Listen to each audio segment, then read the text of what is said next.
आज बच्चों हम लोग स्टार्ट करेंगे नया चैप्टर रिलेशन। रिलेशन में बच्चों हम लोग सबसे पहले एक टर्म पढ़ेंगे जिसको हम लोग बोलते हैं ऑर्डर्ड पेयर। अब ये ऑर्डर्ड पेयर क्या है बेटा? तो देखो, ordered pair of elements taken from any two sets P and Q is a pair of element written in small bracket and grouped together in a particular order। ठीक है बेटा, अगर डेफिनेशन से ना समझा हो तो मैं एग्जांपल लेके समझाता। जैसा कि ये सेट P है, इसके एलिमेंट्स है अल्फा, बीटा, गामा। ठीक है, और ये सेट B है, सेट Q है सॉरी, इसके एलिमेंट्स है A और B। अब हमको लिखना है ordered pair of P and Q। Ordered pair of P and Q। तो देखो बेटा, ordered pair of P and Q, तो हम क्या करेंगे, स्मॉल ब्रैकेट बनाएंगे। इस स्मॉल ब्रैकेट में बेटा पहला एलिमेंट किसका होना चाहिए, P का, और दूसरा एलिमेंट किसका होना चाहिए, Q का। जैसे देखो यहाँ पे पहला एलिमेंट कौन है, अल्फा, तो पहला एलिमेंट अल्फा लिखो और दूसरा एलिमेंट A लिख लो या तो B लिख लो। ठीक है, उसी तरीके से P का एलिमेंट बीटा भी तो हो सकता है, तो पहला एलिमेंट बीटा लिख लो। दूसरा एलिमेंट किसका होना चाहिए, Q का। Q का एलिमेंट A भी हो सकता है और B भी हो सकता है। ठीक उसी तरीके से P का एलिमेंट गामा भी तो हो सकता है, तो गामा, गामा के साथ Q का एलिमेंट A लिख लो और B लिख लो। तो ये कहलाता है बेटा ऑर्डर्ड पेयर। अगर कहीं पे लिखा है ordered pair of A and B, तो देखो बेटा इसके अंदर जनरल एलिमेंट को हम लिखेंगे स्मॉल ब्रैकेट, जनरल एलिमेंट रहेंगे A comma B। Ordered pair of A and B है, तो पहला एलिमेंट किसको बिलोंग करेगा, A को, और दूसरा एलिमेंट किसको बिलोंग करेगा, B को। क्या क्लियर है? यही अगर ऐसा लिखा रहता ordered pair of B and A, तो बेटा फिर यहाँ पे जो पहला एलिमेंट रहता था, यहाँ पे अब जो पहला एलिमेंट रहता था वो किसको बिलोंग करेगा, B को, और दूसरा एलिमेंट किसको बिलोंग करेगा, A को।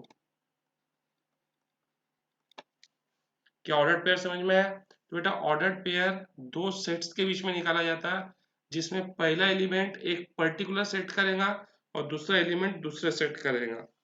जैसे ordered pair of P and Q, तो पहला एलिमेंट हमेशा किसका रहेगा, P का, और दूसरा एलिमेंट हमेशा किसका रहेगा, Q का। क्या क्लियर है? अब देखो बेटा, two ordered pairs are equal, two ordered pairs are equal if and only if the corresponding first element are equal and the second element are also equal। जैसे देखो बेटा नीचे यहाँ पे ये एक ऑर्डर्ड पेयर है, ये एक ऑर्डर्ड पेयर है और ये एक ऑर्डर्ड पेयर है, और दोनों ऑर्डर्ड पेयर क्या है, इक्वल है। तो बेटा two ordered pair are equal, इसका मतलब बेटा दोनों का फर्स्ट एलिमेंट, देखो इसका फर्स्ट एलिमेंट क्या है, x+1, इसका फर्स्ट एलिमेंट क्या है, 3, दोनों क्या होंगे, इक्वल।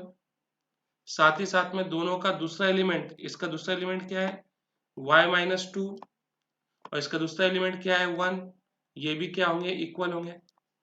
तो ये +1 यहाँ पे आएगा तो क्या हो जाएगा, -1, और ये -2 यहाँ पे आएगा तो क्या हो जाएगा, +2, यानी y कितना हो गया, 3। ठीक है,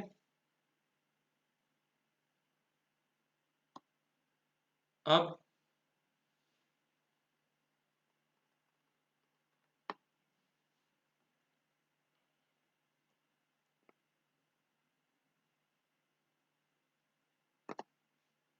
देखो बेटा यहाँ पे फिर से दो ऑर्डर्ड पेयर है, ये एक ऑर्डर्ड पेयर है और ये एक ऑर्डर्ड पेयर है, और दोनों ऑर्डर्ड पेयर क्या है, इक्वल है। Both ordered pair are equal. अब बेटा ऑर्डर्ड पेयर इक्वल है, इसका मतलब दोनों के फर्स्ट एलिमेंट ये दोनों के फर्स्ट एलिमेंट क्या रहेंगे, इक्वल। दोनों के फर्स्ट एलिमेंट क्या रहेंगे, इक्वल। और बेटा दोनों के सेकंड एलिमेंट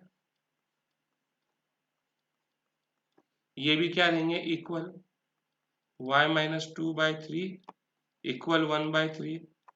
एलसीएम ले लो तो ये हो जाएगा x प्लस 3 इक्वल 5 प्लस 3 यहाँ पे आएगा तो क्या हो जाएगा, -3, यानी x कितना हो गया, 2।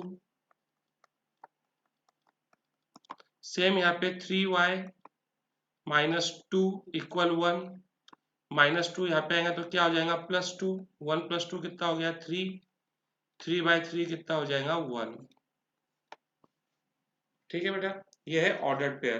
तो बेटा ऑर्डर्ड पेयर क्या है, अगर कहीं पे लिखा है ordered pair of A and B, तो बेटा ऑर्डर्ड पेयर को हम कैसे लिखते हैं, स्मॉल ब्रैकेट में। और इस ब्रैकेट के अंदर बेटा जो पहला एलिमेंट है वो हमेशा किसका रहेगा, ए का, और जो दूसरा एलिमेंट है वो किसका रहेगा, बी का। ठीक है। Cartesian product of two sets, देखो given two non empty set P and Q. P और क्यू क्या है बेटा, दो नॉन एम्प्टी सेट है। The Cartesian product P cross Q is the set of all ordered pairs of element from P and Q. Example लेते बेटा हम, देखो बच्चों ऐसा सेट ए ये है 1 2 3, सेट बी है ए कॉमा बी। ठीक है, अब हमको क्या निकालना है, ए क्रॉस बी। क्या निकालना है, ए क्रॉस बी। तो क्या करो बेटा, ए क्रॉस बी निकालना है तो ऑर्डर्ड पेयर लिख लो। क्या लिख लो, ऑर्डर्ड पेयर। किसका ऑर्डर्ड पेयर लिख लो, तो बेटा ऑर्डर्ड पेयर लिख लो, ordered pair of A and B. बेटा अगर ए क्रॉस बी निकालना है तो ऑर्डर्ड पेयर ऑफ किसका लिखो, ए और बी का। यानी बेटा पहला एलिमेंट किसका होना, ए का, और दूसरा एलिमेंट किसका होना, बी का। यानी देखो बेटा ए का पहला एलिमेंट क्या है, 1 है, तो बेटा 1 के साथ बी के एलिमेंट रख लो। बी के एलिमेंट कौन है, ए और बी, तो 1 के साथ ए और बी रख लो। ए का एलिमेंट कौन है, 2, 2 के साथ ए और बी रख लो। 3 के साथ ए और बी रख लो। लेकिन ये बात का ख्याल रखो बेटा, ए क्रॉस बी है तो पहला एलिमेंट किसका होना, ए का, और दूसरा एलिमेंट किसका होना, बी का। ये तो हमने क्या लिख लिया, सारे ऑर्डर्ड पेयर। और जो सारे ऑर्डर्ड पेयर का कलेक्शन है वही बेटा तुम्हारा क्या कहलाएगा, कार्टेशियन प्रोडक्ट। ठीक है। अब अगर बी क्रॉस ए रहता बेटा, बी क्रॉस ए यानी Cartesian product of B cross A, तो बेटा हम पहले एलिमेंट किसका लिखते थे, बी का। देखो बी का एलिमेंट कौन है, ए के साथ हम लोग सेट ए के सारे एलिमेंट्स को लिखते थे 1 2 और 3। ठीक है। फिर बेटा बी का एलिमेंट अगला कौन है, बी, तो बी के साथ हम लोग ए के सारे एलिमेंट लिखते थे 1 2 और 3। ये तो हो गया बेटा इनके ऑर्डर्ड पेयर। और सारे ऑर्डर्ड पेयर का जो कलेक्शन है वो क्या कहलाएगा, इसका कार्टेशियन प्रोडक्ट। तो जैसा तुमको दिखाई दे रहा कि ये दोनों ऑर्डर्ड पेयर सेम नहीं है, कोई भी ऑर्डर्ड पेयर बेटा इसके अंदर सेम नहीं है।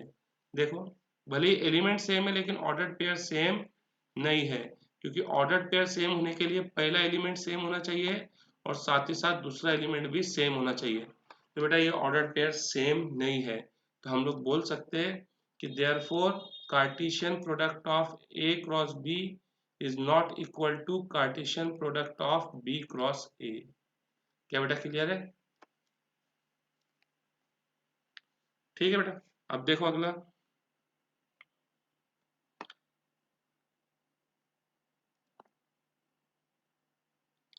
if there are p elements in A and q elements in B, then there will be pq elements in A cross B। ठीक है बेटा, फिर से हम एग्जांपल लेते हैं। देखो ये सेट A है 1 2 3, ये सेट B है 5 और 6। अब A क्रॉस B लिखना है बेटा, तो A क्रॉस B क्या रहेगा बेटा, ऑर्डर्ड पेयर का सेट। उन ऑर्डर्ड पेयर का सेट जिसमें पहला एलिमेंट किसका है, A का, और दूसरा एलिमेंट किसका है, B का। तो सारे ऑर्डर्ड पेयर लिख लो। देखो 1 5 1,6, 2,5, 2,6, 3,5, 3,6। अब इनका बेटा कलेक्शन कर लो, सेट बना दो ये। तो देखो बेटा ए के अंदर कितने एलिमेंट्स थे, तो बेटा ए के अंदर कितने एलिमेंट्स थे, 3। ए के अंदर कितने एलिमेंट्स थे, 3। और बी के अंदर कितने एलिमेंट्स थे भाई, बी के अंदर कितने एलिमेंट्स थे, 2। और बेटा ए क्रॉस बी में कितने एलिमेंट्स हैं, तो बेटा ए क्रॉस बी में 1, 2, 3, 4, 5, 6। तो क्या मैं इसको ऐसा लिख सकता, number of elements in A cross B is equal to number of elements in A multiply by number of elements in B. तो देखो ए में कितने एलिमेंट्स थे बेटा, 3। बी में कितने एलिमेंट्स थे, 2। तो बेटा 3 2 जा कितना आया, 6।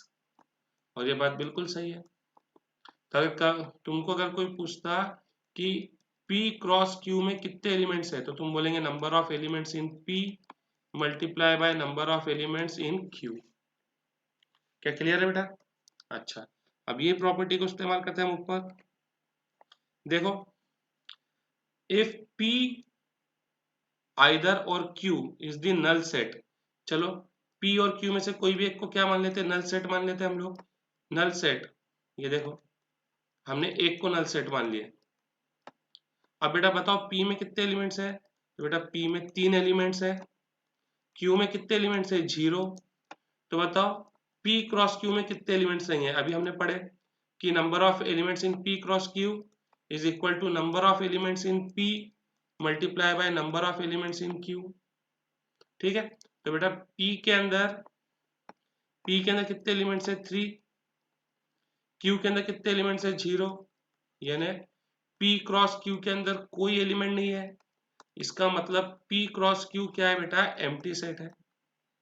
तो ये बात हमको बोलना चाहता कि अगर P और Q दोनों में से अगर कोई भी एक एम्प्टी सेट है, तो जो इनका कार्टेशियन प्रोडक्ट है वो भी क्या आएगा बेटा, एम्प्टी सेट आएगा। क्या क्लियर है? Next, if A and B are two non empty sets, A और B क्या है बेटा, नॉन एम्प्टी सेट है, एंड आइदर A और B is an infinite set, then so is A cross B। Okay बेटा, देखो ये सेट A है 1 2 3, ठीक है, और ये सेट B है 2 4 6 कंटिन्यू। ठीक है, तो बेटा A के अंदर कितने एलिमेंट्स है, 3। B के अंदर कितने एलिमेंट्स है, तो बेटा B के एलिमेंट्स की गिनती खत्म ही नहीं हो रही है, यानी उसके अंदर इनफाइनाइट एलिमेंट्स है। तो बेटा बताओ A क्रॉस B के अंदर कितने एलिमेंट्स रहेंगे, तो ये रहेंगे number of elements in A multiply by number of elements in B। तो बेटा A में कितने एलिमेंट्स है, 3। B में कितने एलिमेंट्स है, इनफाइनाइट। अब बेटा इनफाइनाइट एक ऐसा नंबर है जिसके अंदर तुम कुछ भी ऐड कर दो, इनफाइनाइट के अंदर तुम कुछ भी ऐड कर दो, तुम्हारा आंसर इनफाइनाइट ही रहेगा। इनफाइनाइट के अंदर कुछ भी माइनस कर दो, तब भी तुम्हारा आंसर इनफाइनाइट रहेगा। इनफाइनाइट को कोई भी नंबर से मल्टीप्लाई कर दो, तब भी आंसर इनफाइनाइट रहेगा। इनफाइनाइट को कोई भी नंबर से डिवाइड कर दो, तब भी आंसर क्या रहेगा, इनफाइनाइट रहेगा। तो देखो इनफाइनाइट को हम किससे मल्टीप्लाई करें, 3 से, तो हमारा आंसर भी क्या आएगा, इनफाइनाइट आएगा। इसका मतलब A क्रॉस B के अंदर कितने एलिमेंट्स है, इनफाइनाइट। इसका मतलब हो गया कि A क्रॉस B कैसा सेट है, इनफाइनाइट सेट है। नेक्स्ट देखो बेटा, अब इसके अंदर P है, A B C और Q है R। P क्रॉस Q बेटा पहला एलिमेंट किसका रहेगा, P का। तो P के एलिमेंट लिखो, P का पहला एलिमेंट कौन है, A के साथ Q का एलिमेंट लिख लो R। फिर बेटा P का दूसरा एलिमेंट B के साथ R, और बेटा C के साथ R। तो ये हमने P और Q के क्या लिख लिए बेटा, सारे ऑर्डर्ड पेयर लिख लिए। इन ऑर्डर्ड पेयर को सेट में लिख लो, ये बन गया P क्रॉस Q। अब बेटा Q क्रॉस P, अब बेटा पहला एलिमेंट किसका रहेगा, Q का। तो Q का पहला एलिमेंट कौन है बेटा, R। P का एलिमेंट A, तो R के साथ A, फिर R के साथ B, R के साथ C, इन सबको एक सेट में लिख लो, तो ये बन जाएगा Q क्रॉस P। अब बेटा देखो ये एक ऑर्डर्ड पेयर है और ये एक ऑर्डर्ड पेयर है, क्या दोनों इक्वल है, तो नहीं, दोनों इक्वल नहीं है, क्योंकि दोनों का पहला एलिमेंट सेम है क्या, नहीं। दूसरा एलिमेंट सेम है क्या? नहीं, तो ये दोनों इक्वल नहीं है। और बेटा देखो ये भी एक सेट है और ये भी एक सेट है, और दो सेट कब इक्वल रहते हैं? जब उनके सारे एलिमेंट्स इक्वल है। अब यहाँ पे पहले एलिमेंट्स क्या आ गया? नॉट इक्वल आ गया, तो दूसरे एलिमेंट को चेक करने की जरूरत ही नहीं है। Therefore P cross Q is not equal to Q cross P। अगर रीजन लिखना है तो लिख लो। क्या लिख लेंगे? A comma R belongs to P cross Q, but A comma R does not belong to Q cross P। इसके लिए दोनों सेट इक्वल नहीं है। लेट ए, बेटा देखो A B C तीनों सेट उसने हमको दिया है, और उसने हमको बोला है कि क्या फाइंड आउट करना है? हमको फाइंड आउट करना है A cross B intersection C, ये फाइंड आउट करना है। तो देखो बेटा पहले A लिख लेते हैं। A क्या है? 1 2 3। फिर लिख लेते हैं B इंटरसेक्शन C। बेटा इंटरसेक्शन यानी वो एलिमेंट जो B में भी है और C में भी है। तो देखो बेटा B और C में कॉमन एलिमेंट कौन है? तो B और C में कॉमन एलिमेंट है 4। तो बेटा B इंटरसेक्शन C कितना हो जाएगा? 4। अब बेटा हमको क्या निकालना है? हमको निकालना है A cross B intersection C। तो देखो बेटा पहला एलिमेंट किसका रहेगा? A का, और दूसरा एलिमेंट रहेगा B इंटरसेक्शन C का। तो देखो बेटा A का पहला एलिमेंट क्या है? 1। B इंटरसेक्शन C में A की एलिमेंट है 4। अब A का दूसरा एलिमेंट कितना है? 2। उसके साथ B इंटरसेक्शन C का एलिमेंट 4। फिर बेटा A का एलिमेंट कौन सा है? 3। B इंटरसेक्शन C का एलिमेंट क्या है? 4। बेटा ये हमने A cross B intersection C के ऑर्डर्ड पेयर लिख लिए। अब इनको सेट बना दो, तो ये बन गया तुम्हारा Cartesian product A cross B intersection C का। ठीक है, अब इसमें देखते हैं बेटा, इसमें क्या है? पहले A लिख लेते हैं। ये A है और ये B है। ठीक है बेटा, पहले हमको क्या निकालना है? A cross B। अब तक तो सबको पता हो गया होगा, पहला एलिमेंट A का, दूसरा एलिमेंट, पहला एलिमेंट A का, दूसरा एलिमेंट B का। तो कैसे लिखेंगे हम लोग? 1 3 1 4 2 3 2 4 3 3 3 4। ये हो गया A क्रॉस B। अब बेटा हम लोग लिखेंगे A क्रॉस C।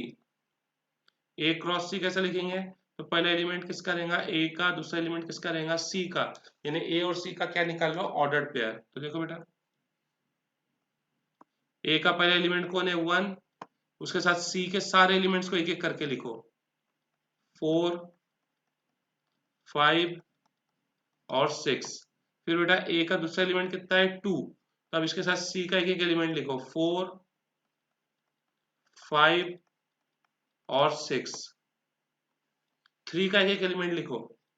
3 के साथ C का एक एक एलिमेंट लिखो। 3 4 3 5 3 6। क्या क्लियर है बेटा? ये नंबर 1, ये नंबर 2। अब बेटा हमको क्या निकालना है?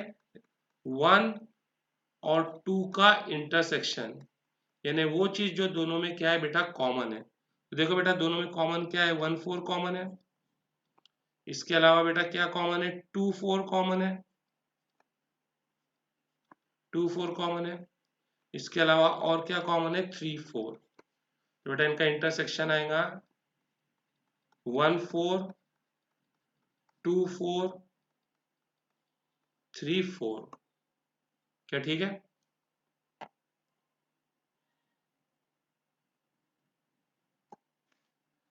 अब देखो बेटा ये A है, ठीक है, और हमको क्या निकालना है? A cross A। बेटा देखो अभी पेयर के अंदर कितने होते थे? पेयर में 2 होते थे। यहाँ कितने बेटा? 3 है। तो हम इसको क्या बोलते हैं? Ordered triplets. क्या बोलते हैं इसको? Ordered triplets. ठीक है बेटा, तो पहले हम लोग क्या निकालते हैं? A क्रॉस A निकालते हैं। पहले इतना पार्ट निकाल लेते हैं, A क्रॉस A।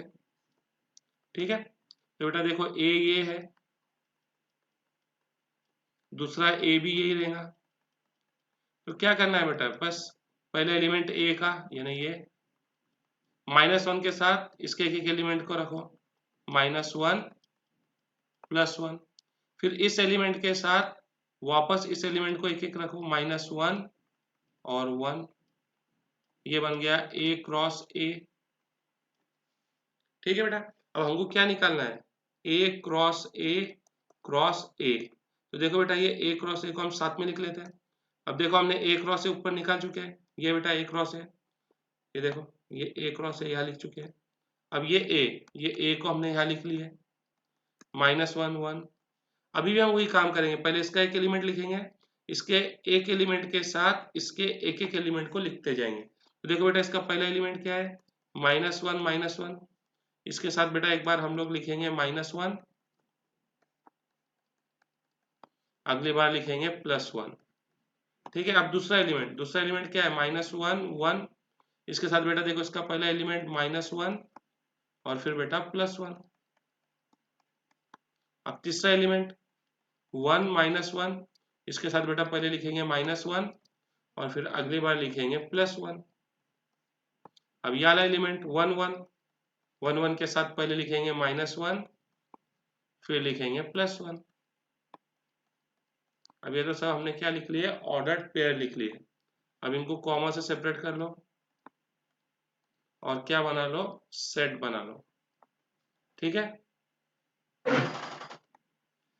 देखो बच्चों ये क्या लिखा है, A क्रॉस B लिखा है, यानी पहला एलिमेंट किसका रहेगा, A का, और दूसरा एलिमेंट किसका रहेगा, B का। देखो बेटा यहाँ पे पहला एलिमेंट कौन है, A, फिर वाले ऑर्डर्ड पेयर में पहला एलिमेंट कौन है, A, और सेट में एलिमेंट को हम रिपीट नहीं करते। यहाँ का पहला एलिमेंट क्या है, B, और यहाँ का पहला एलिमेंट क्या है, B को रिपीट नहीं करेंगे।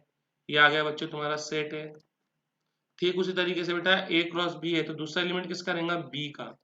यहाँ दूसरा एलिमेंट देखो क्या है, X, यहाँ दूसरा एलिमेंट क्या है, Y।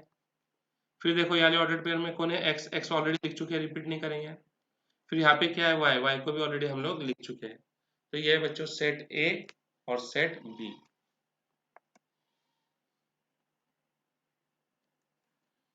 नेक्स्ट देखो बेटा ये A है,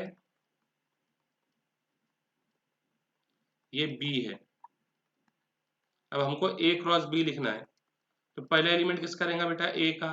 तो देखो A के एक एलिमेंट के साथ B के सारे एलिमेंट्स को लिखते जाओ एक एक करके। तो देखो 1 के साथ पहले किसको लिखेंगे, 3 4, फिर बेटा 2 के साथ भी 3 और 4। ये हो गया बेटा तुम्हारा A क्रॉस B। ठीक है, अब हमको बताना है how many subsets will A cross B have. A cross B के अंदर बेटा कितने सबसेट रहेंगे। तो बेटा अगर तुमको याद होगा नंबर ऑफ सबसेट का फॉर्मूला, बेटा नंबर ऑफ सबसेट का फॉर्मूला हुआ करता था 2 के पावर में नंबर ऑफ एलिमेंट्स, 2 के पावर में नंबर ऑफ एलिमेंट्स। तो देखो बेटा number of subset of A cross B। तो देखो बेटा A क्रॉस B में कितने एलिमेंट्स हैं, A क्रॉस B में 4 एलिमेंट है, तो 2 के पावर में क्या आ जाएगा, 4, यानी A क्रॉस B में कितने एलिमेंट्स आएंगे, 16 एलिमेंट्स आएंगे। Let A and B be two set such that number of elements in A is 3 and number of elements in B is 2। यानी बेटा सेट A के अंदर, सेट A के अंदर कितने एलिमेंट्स है बेटा, 3 एलिमेंट्स है, और सेट B में 2 एलिमेंट है। If x, 1 y, 2 z, 1 are in A cross B, A cross B where x, y, z are distinct elements, find A and B। A और B निकालने बेटा, फिर से A क्रॉस B है, यानी पहला एलिमेंट किसको बिलोंग करेगा, A को। देखो जितने भी ऑर्डर्ड पेयर है उसका पहला एलिमेंट किसको बिलोंग करेगा, A को, और दूसरा एलिमेंट किसको बिलोंग करेगा, B को, यानी 1 2 1 ऑलरेडी एक बार हम लोग लिख चुके हैं। तो ये हो जाएंगे हमारे सेट A और B। अब देखो बेटा the Cartesian product A cross A has 9 elements. बेटा ए क्रॉस ए के अंदर कितने एलिमेंट्स है? 9 एलिमेंट है। अब बताओ बेटा ए क्रॉस ए के अंदर कितने एलिमेंट्स आएंगे? तो number of elements in A multiply by number of elements in A. अब ए क्रॉस ए में कितने एलिमेंट्स है? 9। तो ये क्या हो जाएगा? Number of elements in A multiply by number of elements in A in number of elements in A का स्क्वायर। ये स्क्वायर है, यहाँ पे आएगा तो क्या हो जाएगा? Square root. यानी बेटा इसका मतलब ए में कितने एलिमेंट है? 3 एलिमेंट है। ठीक है। अब which are found to be, बेटा ए क्रॉस ए के कुछ एलिमेंट बताया उसने, ए क्रॉस ए के कुछ एलिमेंट्स बताया, -1, 0, 0, 1 ऐसे कुछ एलिमेंट बताया। अब बेटा पहला एलिमेंट किसका रहेगा? ए का। पहला एलिमेंट किसका रहेगा? ए का। देखो पहला एलिमेंट ए का। और बेटा दूसरा एलिमेंट भी तो ए का ही रहेगा ना, ए क्रॉस ए है ना, तो दूसरा एलिमेंट भी किसका रहेगा? ए का। 0 पहले लिख चुके हैं, 1 नहीं लिखे थे, तो ये आ गया बेटा तुम्हारा सेट ए। अब क्या तुम रिमेनिंग एलिमेंट्स निकाल सकते हैं? तो बिल्कुल निकाल सकते हैं। ए क्रॉस ए तो निकालना है, ए क्रॉस ए तो निकालना है। तो देखो ये ए तो एक लिख चुके हैं, ये एक और बार ए लिख लेते हैं।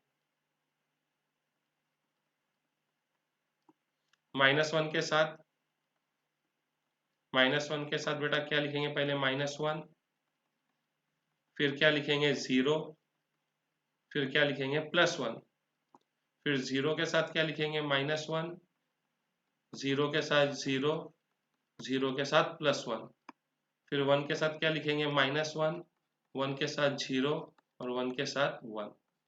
तो बेटा रिमेनिंग एलिमेंट्स भी हमने ढूंढ लिए। क्या क्लियर है?